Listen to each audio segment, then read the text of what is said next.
Külluse mõtteviisi omandamine algab sellest, et märkad maailmas peituvaid piiramatuid võimalusi, mitte ainult takistusi. Kui keskendud sellele, mida sul juba on, mitte sellele, mis puudu on, hakkad märkama, kui palju häid asju sind tegelikult ümbritseb. Piiratud mõtteviis näeb üht õitsevat lille, küllusliku mõtteviis näeb tervet aeda õitsemas, täis võimalusi ja ilu. Igapäevaselt külluse märkamine tähendab ka pisiasjadele tähelepanu pööramist, tänutunde leidmist hetkes, mil päike soojendab su nägu või kui keegi sulle naeratab. Kui jagad oma teadmisi ja oskusi teistega, ei jää sa ise millestki ilma, vastupidi, küllus sinu ümber ainult suureneb.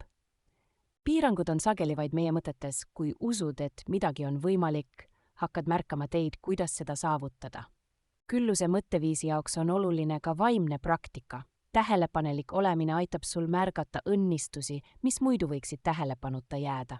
Nagu aednik valib, milliseid seemneid külvata, saad ka sina valida, milliseid mõtteid oma meeles kasvatada, kas piiratust või küllust. Küllus ei tähenda ainult materiaalset jõukust, vaid ka kogemuste, suhete, teadmiste ja võimaluste rikkust, mis meid igapäevaselt ümbritseb. Võimalusi on alati rohkem, kui oskame näha. Külluse mõtteviisiga inimene ei küsi, kas see on võimalik, vaid hoopis, kuidas saaksin selle võimalikuks teha.